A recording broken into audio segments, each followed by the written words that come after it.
Hey, good morning, everyone. Welcome to another beautiful, majestic, and magnificent Monday. For those of you that are just joining, my name is Iqbal Atcha. I'm a career consultant, leadership coach, and personal branding expert. And I want to thank you all for taking the time out of your day to tune into this wonderful episode. I do have an announcement to share with you, but before we do that, I'm here today to talk to you and share insights on how to become a better leader. We've been doing this now for the last couple of weeks, and I'm hoping that each of the different categories that I've shared with you, whether it was, integrity, whether it was leadership, whether it's just a different variety of different topics, I'm hoping that all of them have resonated well enough for you so that you've been able to recognize the different facets and the different capacities a leader needs to be able to demonstrate in order to be able to effectively lead teams and drive organizational objectives. Today, we're going to talk about a very different type of responsibility or a different type of characteristic of leadership that I will tell you, honestly, is a really difficult obstacle for most leaders to overcome. The first fact is that when we think about this, and this is a quote that I came across this week, for those of you that are very familiar with John Maxwell, you'll know who I'm talking about. For those of you that are not, John Maxwell is an American author and a leadership development coach that has actually done a huge amount of work in this space. And he has helped a lot of people recognize and develop them into better leaders. But I was reading a quote of his today, and it really caught me off guard, because the quote that really stuck with me was, if you want to do a few small things right, do it yourself. But if you want to do great things and make a big impact, learn to delegate. I'm going to let that sit with you for a minute, because when I saw that and it hit me, it really made me think, like, wow, how much of my time do I spend doing the little things because I feel that it needs to be done right? And how small are they? Right? Like when it comes to maybe vacuuming the house, or balancing the checkbook, or doing small little things around the house, I find myself having to invest a lot of time and a lot of mental energy and a lot of organization just to figure out if it was done right, when in reality I have bigger problems and bigger fish to fry. But yet I'm not able to delegate some of the small things. And that's where I want to talk about today, because when we think about this, maybe you've done this yourself, but I know at some point in my life, I have stopped and I've said, wow, there's just so much on my plate. I'm overwhelmed. There's so much going on. How am I supposed to be able to handle this within a 24-hour time frame?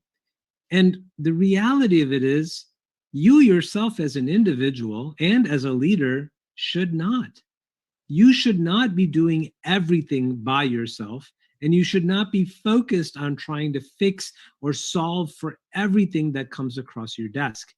The reality is, your job is to be able to identify what can be done by you and what should be done. Sorry, let me take that back. What should be done by you and what can be given to someone else to do. So today we're going to drill down and discuss the conversation and the topic of delegation. Specifically, we're going to talk about why leaders should delegate, what are common reasons why leaders don't, and 8 ways that you can delegate successfully to be able to help organizations and help your teams become better people. For those of you that are just joining, I'll introduce myself again. My name is Iqbal Atcha. I'm a career consultant, leadership coach, and a personal branding expert. And for the past 20 years, I've been helping Fortune 500 companies, small businesses, and nonprofits attract new audiences, hire talented people, and develop a new generation of leaders. Today, I help students, professionals, managers, and executives alike advance their career, build a better brand, and create a leadership legacy. So let's talk about delegation. And I'm sure many of you are familiar with this term. It's the ability to sort of outsource or relegate responsibility or tasks to other people that free up your time.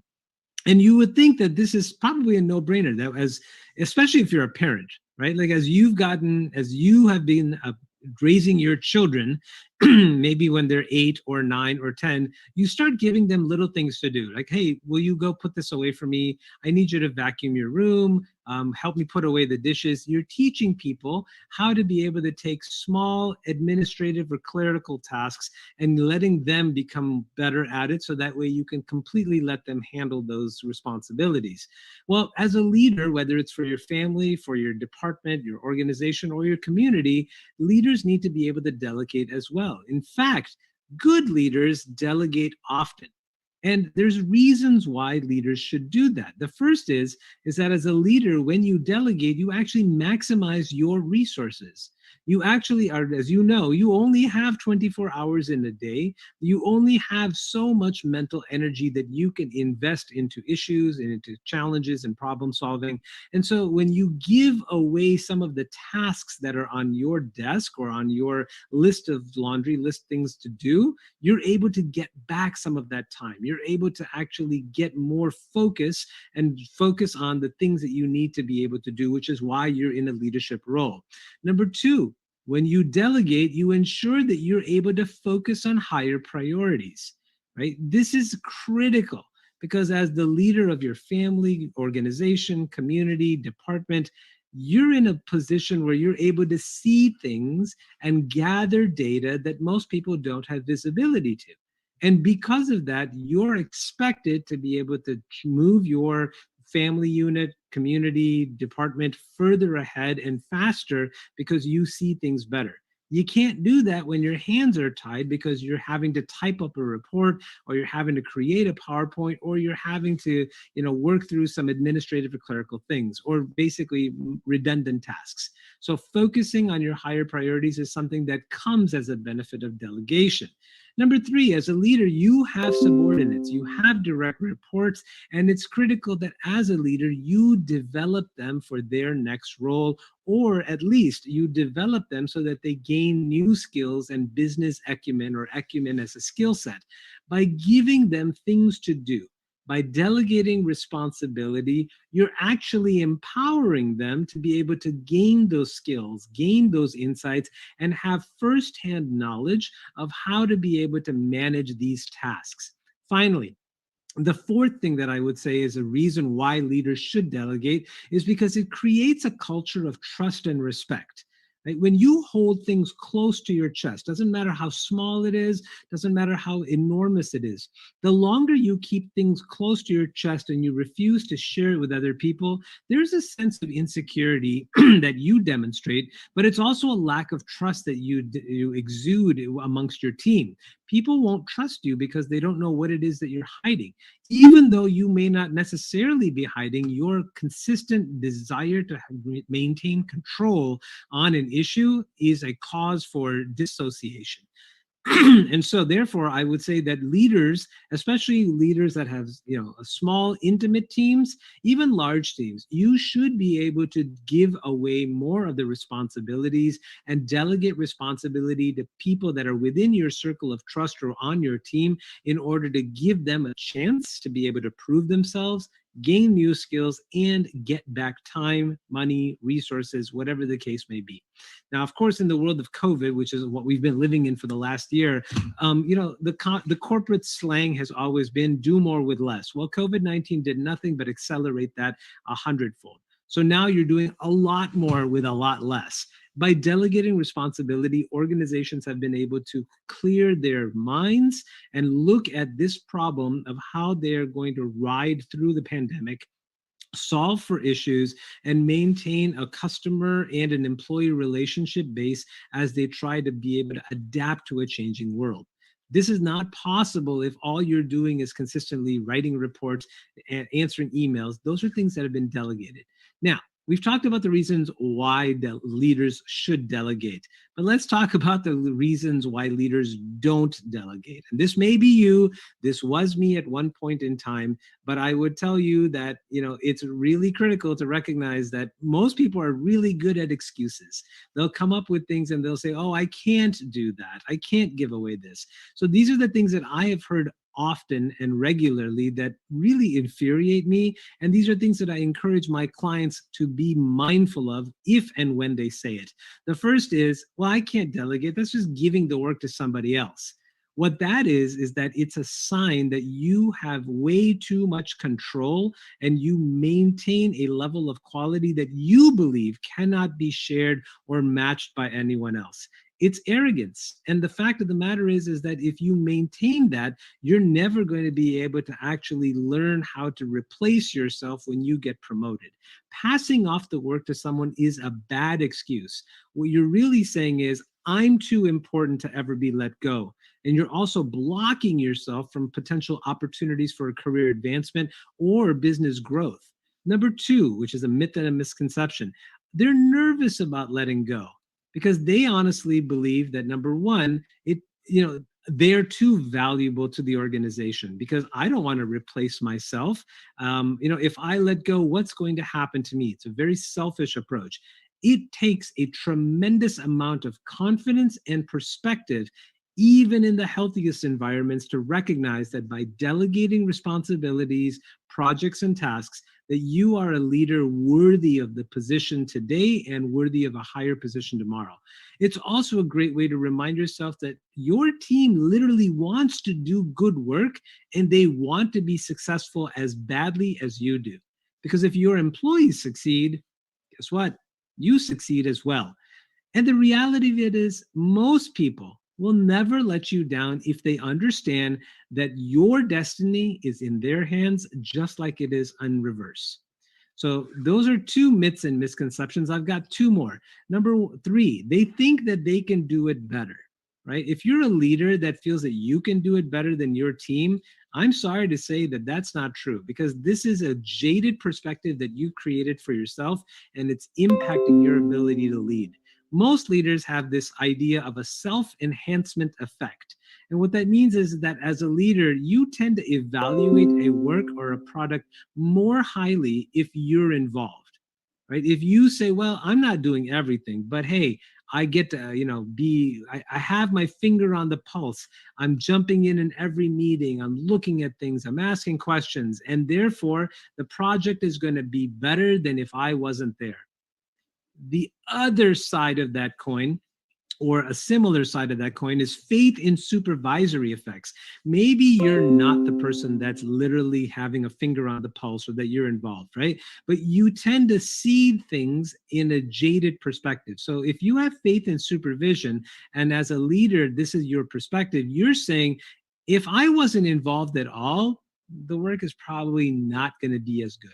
You've already made up your mind to believe that this is true, that if I'm in it, it's going to be awesome. And if I'm not at all, in touch with this, it's going to be garbage. Let me tell you, those are biases. And those are biases that you have created for yourself as a leader, and that leaders have created for their organizations. Be aware of these biases and recognize that all leaders need to watch out for them, because it's a sign that there's a lack of trust that exists within your team. And the last thing I'll tell you as a myth and a misconception that most leaders have, they're worried that if they delegate something, it's going to take longer. Well, if I just do it myself, it'll be done, and it will be done quicker and faster. And I'll guarantee that the quality of the project or the quality of the task will always be 100%. Let me tell you something. Let's take, for example, a report. Let's say that it takes you an hour a week to do a report. You gather information, you collate it, you put it in an Excel spreadsheet, you make it look pretty, and then you email out to your team or your supervisors or your leaders. That's your job. But it takes you an hour every single week. Now, if you do that, guaranteed you will be investing 52 hours every week for as long as you're employed and as long as you're responsible for that project. But if you decide and say, I can delegate this responsibility or this task to someone else, it will take you 8 hours to teach a new person what that task is.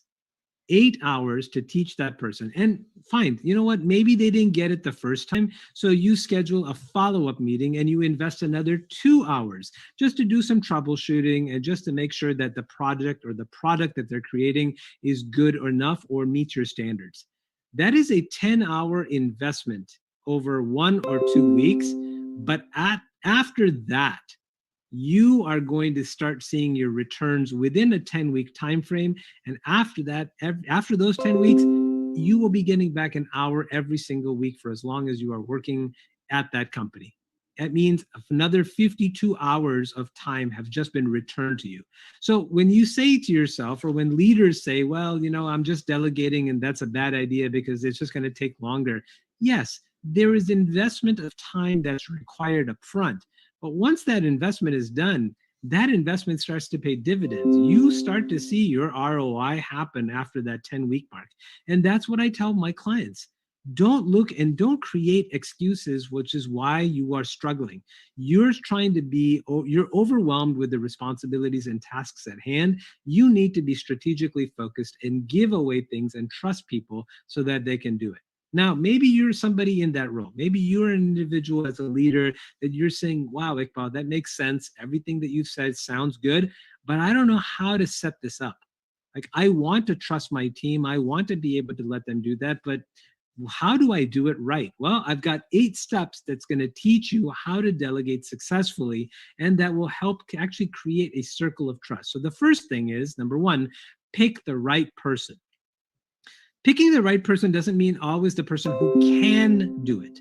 You can have somebody who's extremely organized, who knows how to prioritize, who knows how to use Microsoft Excel or Microsoft Office Suite products, or web video or video conferencing calls. Yeah, they have the technical skills to do it, but maybe they're overwhelmed with the amount of work that they need to do. And their second person that you would say is somebody that can do it. So how do you recognize who is the right person for the job? I would say ask these questions. Number one, who needs to develop these skills?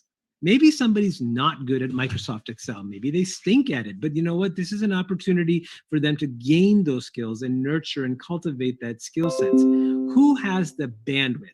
Maybe somebody that, your number one choice, who is technically gifted in all of these skills, has 50 hours a week of her time is spent actually managing clients. That's not somebody that you want to saddle with more work. You want to find the person that's got an average workload, but they want to be developed and they have an extra 5 hours or 10 hours a week that you can say, hey, this is good for you. Who's shown interest? Who on your team has come up to you and said, hey, boss, I really love working here, but I don't feel like I'm being challenged enough, or I feel like, I'm really good at what I do, but at some point I do want to move into the next role. And I don't know if I'm ready for that. If you have some ideas or projects or skills or things that I can do that helps me get ready for that, boom, bingo. Who's ready for the challenge? Those are some great questions. The number one question that I would ask myself is, if I give this to someone, will they see it as a reward? Right? You have to be able to understand what motivates people, because some people will see it as an opportunity to grow, and that's what they want. And that's really an intrinsic motivational factor. Other people will see this as a burden, as a responsibility. And some of them are sassy and they'll say, well, are you going to pay me more? That's not the right person that you'd want to pick. So as a leader, you have to be able to identify the right person that's going to be a great fit for this opportunity, for you to be able to give them and, delegate the responsibility. Number two, be clear with the person that you've selected what they are responsible for, and how much autonomy they're going to have. This is what we call within the corporate world freedom within a framework. In other words, you're going to provide for them the boundaries of what they are expected to do, and really what the guidelines and the goals are. But you're going to empower them to be able to design what that looks like. See, people often want autonomy over the task, and they want autonomy over the team that they're working with or that they're supervising. And they're going to want the ability to do or say what they feel is important or critical to help them achieve the goal, whether it's the technique or the time that they put in. As a delegator, you need to be comfortable in order to be able to say, hey, it's your call. At the end of the day, this is the expectation, and this is what it should look like. How you get there, I'm trusting you to do that. So let your team members know exactly what they have the autonomy to do and what they don't. Because there may be some things that you might say, hey, as an organization, as a company, we don't do that. So we don't work with that group because we've done it before and we know that that's not in the best interest of our clients. That's something that you can use as a boundary. But other than that, let them have as much autonomy as is allowed. So again, freedom within a framework. Number three, describe the results in detail. Like, I'm a really big believer in objective numbers and objective criteria. If you set the expectations, be clear about the outcome. In fact, in another way of saying, what is it that they are destined to do when you've delegated this? Number two, Explain why we're doing it. What is the bigger picture? What is the purpose of this person now taking on the responsibility of this task? Right? If they just see, well, hey, it's something else for me to do, they're not going to understand the value of what they're doing to the larger organization. And that is your job as a leader. Your job is to explain why they are doing this and what purpose and what value it's going to bring. And then, as I mentioned earlier, the criteria for measuring success. You can say, this is the goal line. This is what I expect you to do. And when you cross it, congratulations, the task is done. But is the quality of the task that was completed up to the standards that your expectations were? So that is important. Describe the results in detail. Number 4, make sure they have all the resources they need to get the job done. What does that mean? Well, when we think about tangible resources, I'm talking about money, I'm talking about manpower, and I'm talking about supplies, right? So you can have money, you can say, hey, this is the job or this is the responsibility as a project manager. My expectation is that you're going to be able to run with this.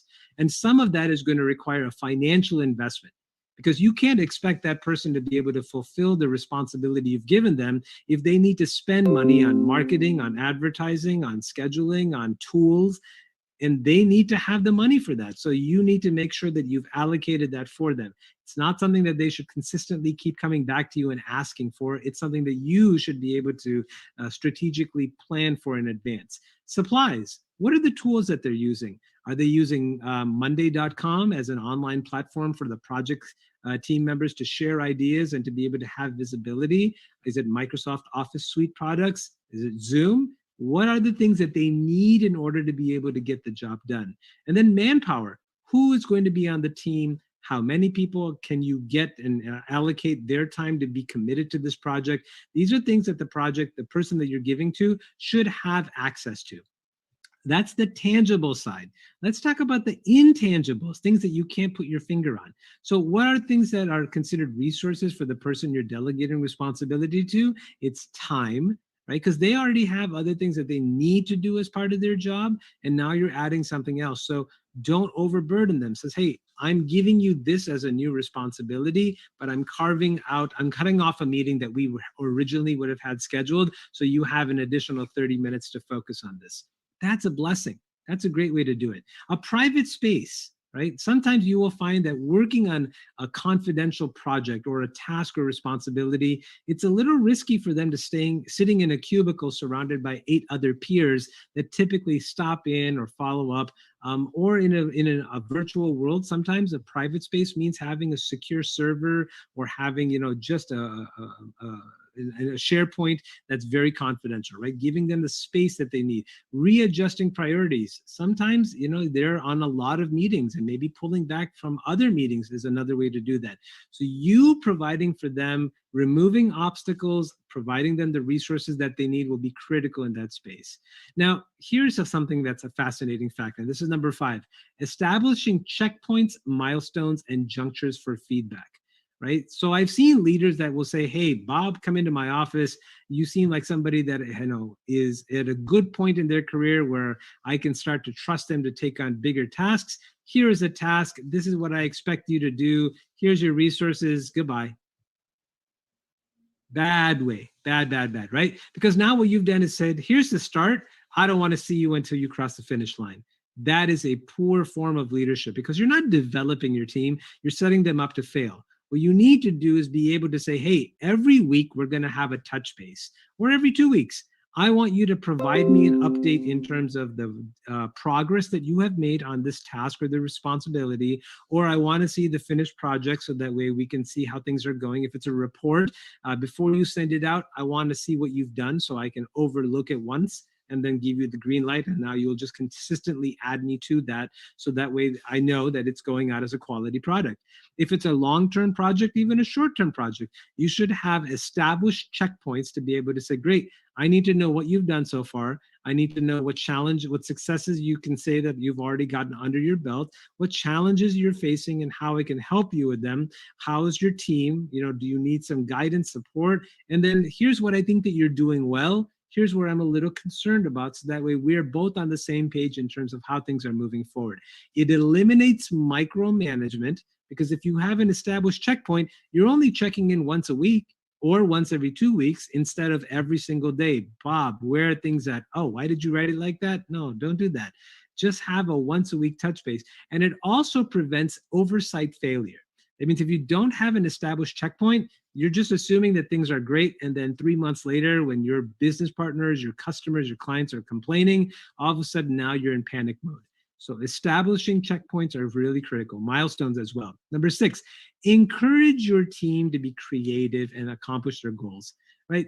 This is the biggest factor for most leaders. Most leaders are like, hey, this is how things are always done. This is how we do. So my expectation is, yeah, I'm going to give you the freedom within the framework, but at the end of the day, it's going to be done the way we've always done it. No, no, no. As a leader, you need to get that out of your head. You've just empowered your associate or your employee to run with this carte blanche. Let them run with it carte blanche. See how they do. Give them the opportunity to, invite, reward, and recognize some novel thinking and totally unique ways of addressing problems. Because could you imagine if you just said, this is how we always do things, so my expectation is you do it the same? All you're doing is breeding a bunch of standardized practices that really are not going to be adaptive enough for a new world.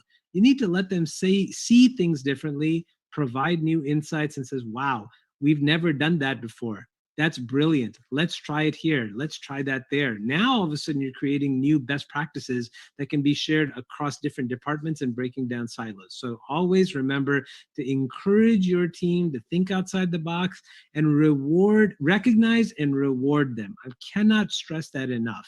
Right? It's, for some people, recognition is a pat on the back. For some people, it's announcing their achievement on a team call or doing something of that nature. What I think is important is however they feel validated is where you need to be. Number 7, create a motivating environment. Successful delegators and successful leaders recognize when to cheerlead, when to coach, when to step in, when to step back, and when to adjust expectations. This is something that is critical, right? So if you have those milestones, those checkpoints, the achievements that your expectations are, and you're seeing, hey, you're doing a fantastic job. You do you. You don't need me for this. That's awesome, right? You've been able to step back because you've done it. Now, sometimes you might say, listen, this is the second time we're talking about this in 2 weeks, and let me give you some advice. Let me give you some guidance. This is where I think you need to go. That's stepping in. Coaching, cheerleading, like, wow, you're doing a fantastic job. I hear so many positive things from the team that you've pulled together. I mean, I can't thank you enough. You're absolutely the best person for this role. That's intrinsic motivation that you're developing. And honestly, you're giving them some self-esteem. So create a motivating environment. And the last thing I will share is, as a leader, learn to tolerate risks and mistakes. The whole purpose of this is to be able to use this as a learning opportunity. It's not an opportunity for you to prove either to them that they weren't qualified, and more importantly to yourself that you can never delegate. Because honestly, different people see things differently.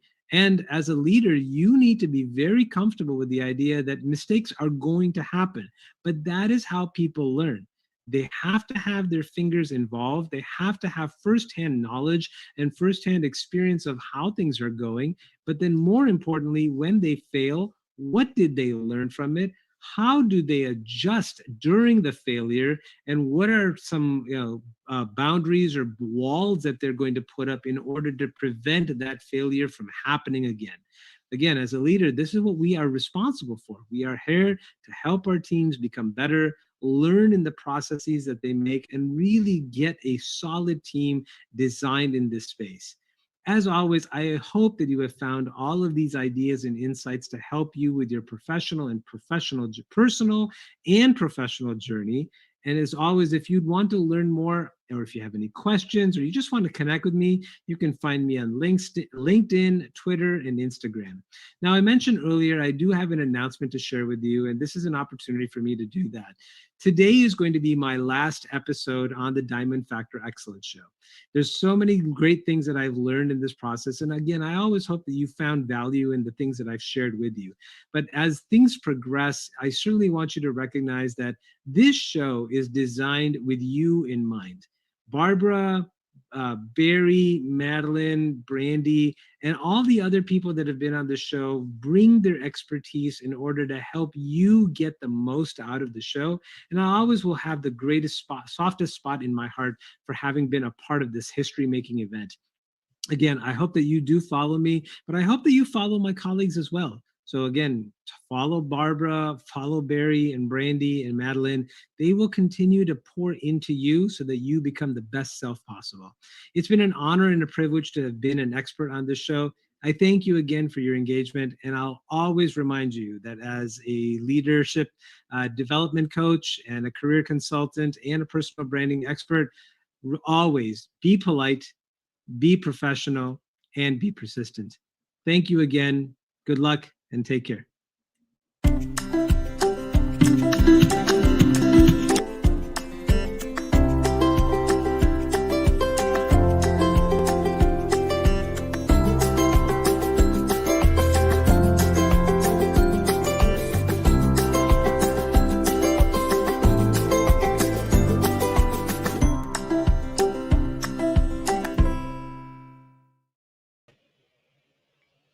Good morning. Good morning, everybody. How are we doing today? It is Monday. Well, you know, a lot of people say Motivational Monday. Some people say Monday. Some people be like, man, Monday. There's a whole lot of things about Monday, but I say it's an awesome, spectacular, incredible Monday because guess what? Guess what? We're here. We're alive. We woke up this morning. We can move our arms. We can speak. Some people didn't wake up this morning. Some people woke up somewhere where they didn't want to be, like maybe in the hospital or somewhere else where I'm not going to talk about, where they can't move around and they got to be ordered every day to go somewhere within the confinements of where they are. And we all know what that is. That is prison. We didn't want that. Some people are prisoners in our mind, and that's a whole nother aspect. But see, we're here, we're free, we're open, we're just moving. And this is where you can say to yourself, I can start another week and understanding what my main goals are and work towards them, right? Yeah. So let's take that in. And I have to say this for everybody. I want to, because I always have a quote, but this time I have one of my little, I keep a lot of little small little things around my house that has little quotes on them. So this one came in my heart this morning that I wanted to show everybody. It's live every moment, laugh every day, and love beyond words. So you see my little thing is live every moment, laugh every day, love beyond words. And this came to my heart because some of you know, and because Facebook tells everybody that it's my birthday today. It's my birthday today. And when I seen this on my shelf this morning, I said, you know what? I want to share this with everybody because it's so important that, you know, every second of the day, you know, every year that you get, that you need to live every second. You know, I have to consider that my birthday, and then the older you get too, you think of this, that you have every day should be your birthday. Every day you should celebrate, and not just you, but celebrate that you're here. And I always say about your PPD, you know, your purpose, passion, and drive, that you're living every moment to help others, to help others. And that's what I strive for. That's my mission in life, is to do that, to give value when I'm on here, when I'm showing you, when I'm looking at you every single day. So I want you to make sure that you live every moment, and then you laugh. You laugh. Look at things that are funny. Last night I was looking at a comedian. I was like, you know what? I needed that. You need to laugh. And then take that heart of yours that you have. I'm going to say the queens out there that I call you Queen Diamonds, and the kings out there, because I don't forget the men, because they support us. They're there for us. We're all together. Love beyond words, beyond words. So I'm done with the gooey stuff. Now I'll get right into, because we got an awesome queen. Talking about some queens, we got royalty in the house, in the house. But before I bring her on, I have to make sure that my sponsors are doing well. So I'm going to put one of them on, and then we're going to bring straight to Miss Brandi. Here we go. Once I can find it. Here you go. I'm hanging on your every word. The love inside, I feel it burn. I've never felt this way before. I've had a taste, now I want more. So here we are, just you and me. I'm overwhelmed when you touch me. You talk so sweet, I hear the sound. 'Cause when you do, my feet won't touch the ground.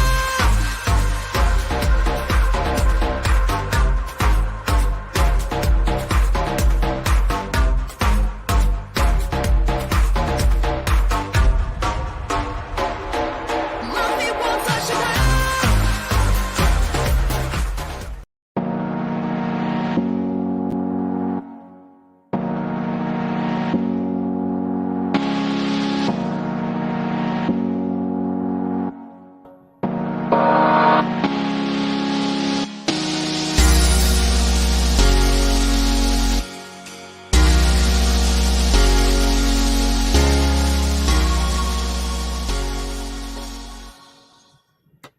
Good morning, everyone. Barbara, thank you so much as always. I just absolutely love your quotes.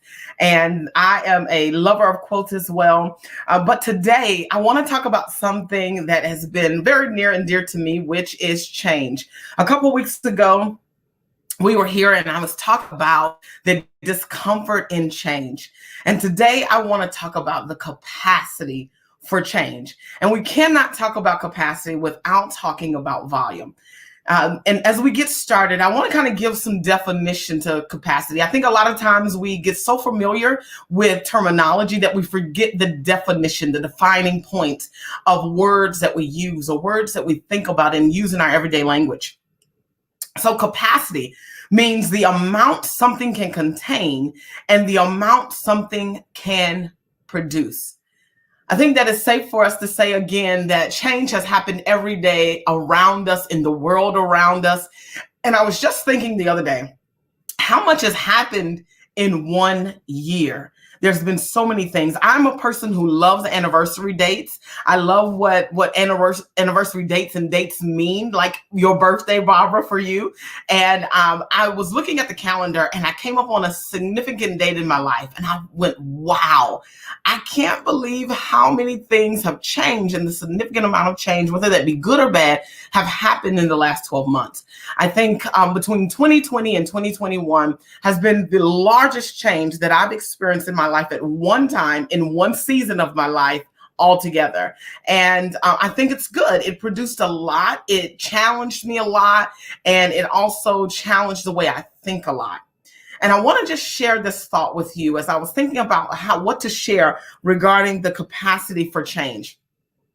And the thing that I thought about was the measurement of capacity. So I have something in front of me that I want to share with you. And no, we're not going to be using this in the way that I normally do because I love to bake pound cakes. But I have a measuring cup in front of me. And this measuring cup, if you can see, it's showing almost a liter. And it's showing on the other side, is showing about 4 cups.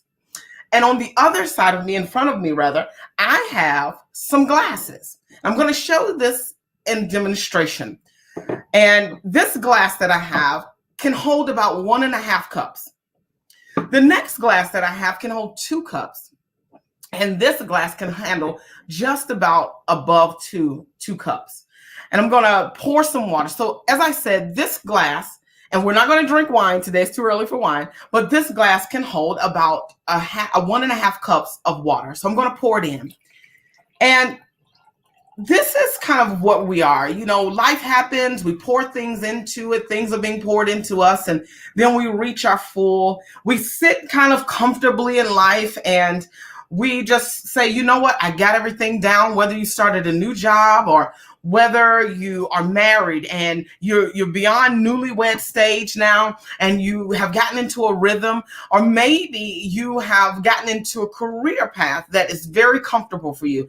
Like me, I was in a career that for over 20 years. I was extremely comfortable, and then things happened and it was like a big shift and move in the direction that I now needed to go.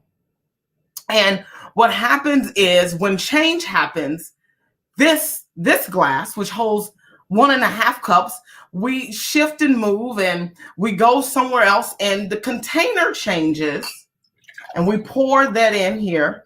The container changes, but because we're so comfortable and we don't always like change, there's more room in here for something else to be added, but we don't ever add it. So life happens, life changes. We don't like change. Things are poured in. We don't pour anything else in because we just don't feel like we have the capacity for the change. And then something else happens in our life and something else moves in our life. And then we have to change the container again. Again, capacity means the amount something can contain and the amount something can produce. So what happens is we then take that when things in life changes. Maybe we had a baby. Maybe there was a divorce, or maybe there was a new career change, or maybe there was a death and we start grieving. The container changes, but we don't add anything else. But there's still more room. And there's still more that we can add in. And we complain about the things that are going on in our life and the things that are changing in our life, but we don't ever add anything else in. But there's still room for us to grow. And that's what the capacity for change means. It's for me, when I think about building my capacity to change, it's that every time change happens, whether I was here and I got comfortable, and then there was something in my life that changes me to this, and I'm stretched a little bit more, but I don't put anything else in. And then something else shifts me to another container. And eventually at some point I have to realize as I'm stretched, that the container changes, but now there's something new I need to add in.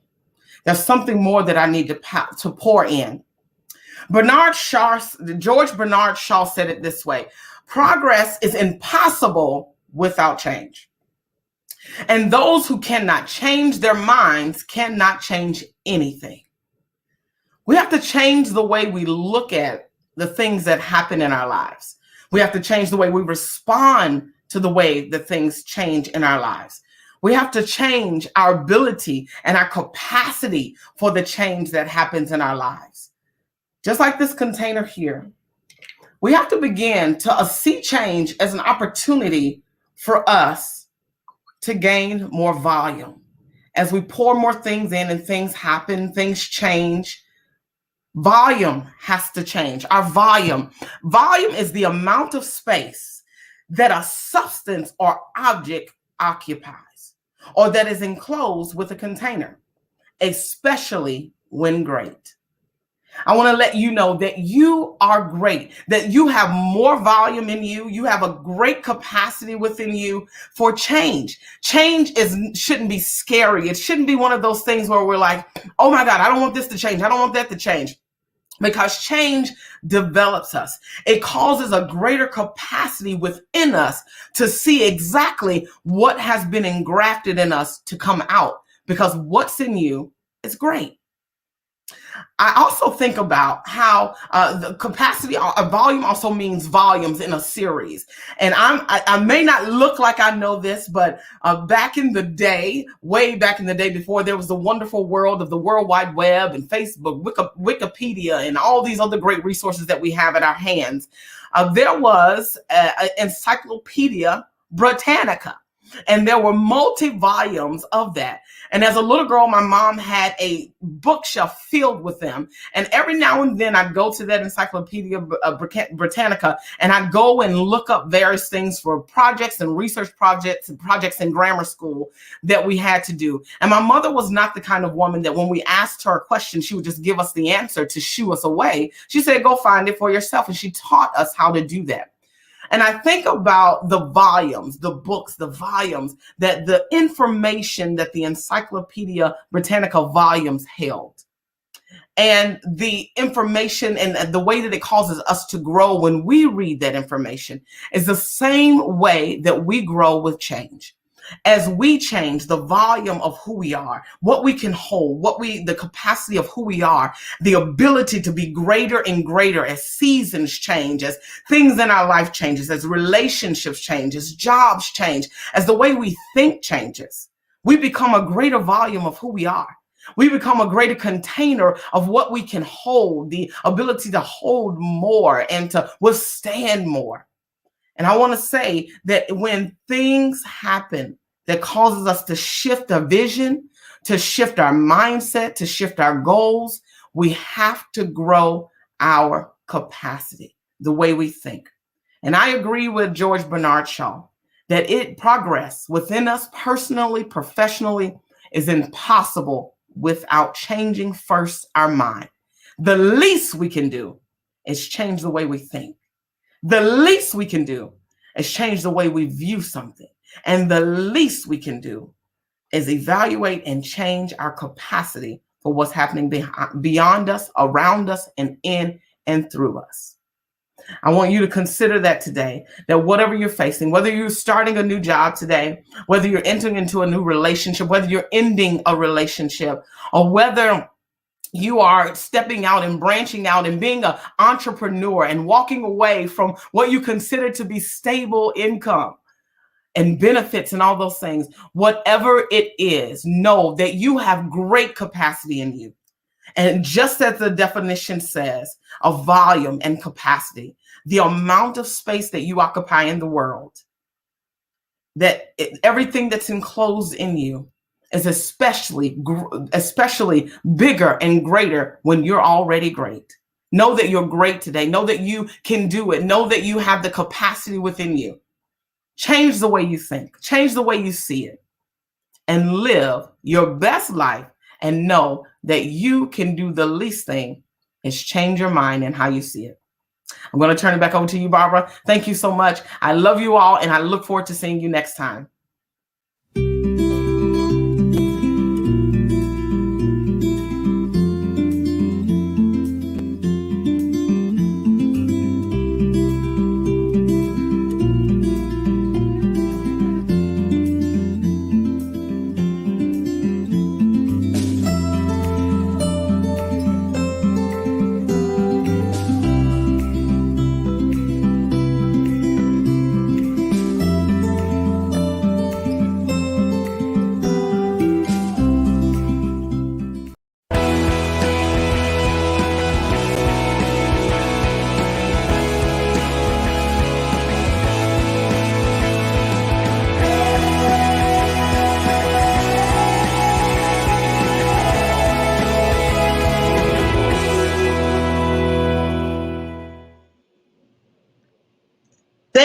Thank you so much, Brandi. You are, you just a queen. Royalty, royalty, royalty. Yes, yes, yes, yes.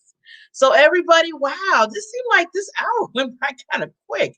We had Mr. Iqbal, and then we had the Queen Brandi. So I just have to say real quick, and I didn't get a chance to say this earlier because I was just making sure we were on track here, as being host, production person, and everything else for the Diamond Factor experience. And I would do it every single day, which that's going to happen starting in May. You will be seeing this show 5 times out the week, Monday through Friday.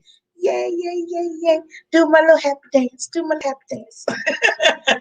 And hopefully, just not me doing the happy dance, but everybody. You just don't know how much I appreciate each and every one of you supporting this platform, supporting this show, and supporting the experts that come on, and the guests and the panelists and everything. So you're going to be getting more. You're going to be getting more. So I'm adding Tuesday and Thursday. That means on Tuesday, we're going to have a wonderful queen come on. She's going to be doing hot seat coaching. So if you're interested in being coached on the spot, rush right then and there to get you, get some skills, get some tips or whatever, she will be doing it right here on Tuesdays. And then on Thursdays, I'm really excited because this is something that it's like my little creation that I'm making here. And it's going to be called Pitch Thursdays.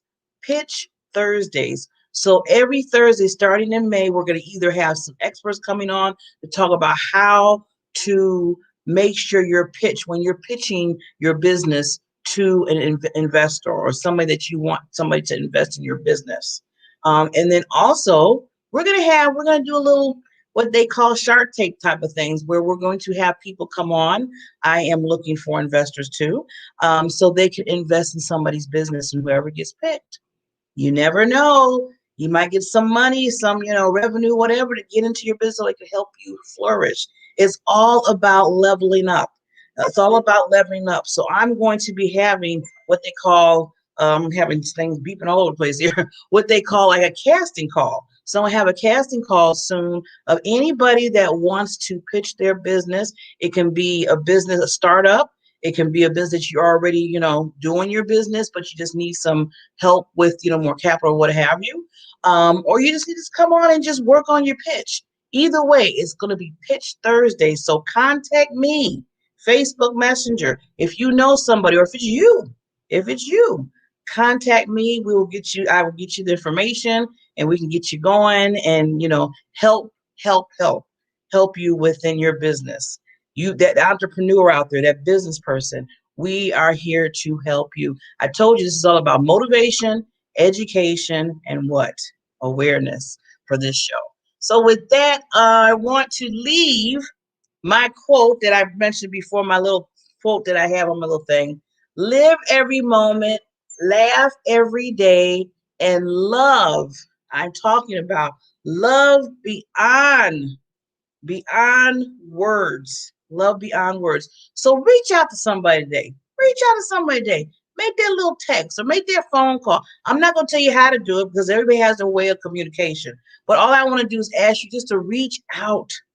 Reach out and just tell somebody that you care. Tell somebody that you were thinking about them. Make somebody laugh, and just to let them know that they are important. They are truly important, that their PPD, as I always say, their purpose, passion, drive, is very important in their life, not just for themselves, but for others. And with that, we will see you on Wednesday. Oh, before I say that, I want to say thank you so much to Iqbal Atcha. I appreciate him so much. He's a friend. He's a true friend. He started with me when I started the show. He was here every Monday, and he was just giving powerful skills. Please follow him. Please, if you need, any kind of help or just tips or just continue on, please follow Iqbal on LinkedIn. I know he lives there. He's also on Clubhouse too, the new platform. But I wish him so much. I wish him well in all his success that he's always succeeding in highly. And you will be seeing, he'll be popping on a little bit. I told him that we still have to keep him coming in. I don't want him to forget about the Diamond Factor Experience show. So I want to be having panelists come on sometimes, everything. And you're just going to see him pop on. So, he might not be doing every Monday like he was doing, but he will definitely, he's still family here, and he's still be coming on, if an ask comes and he's available. So Iqbal, thank you so much. Thank you for being who you are. And thank you for just being successful, not just in your life, but in other people's lives. So with that, I think I'm done. I better wrap it up, huh? Everybody have a nice Monday. I will see you Wednesday with Mr. Barry Mixon and also the lovely and wonderful Laura Armstrong. See you on Wednesday. Bye.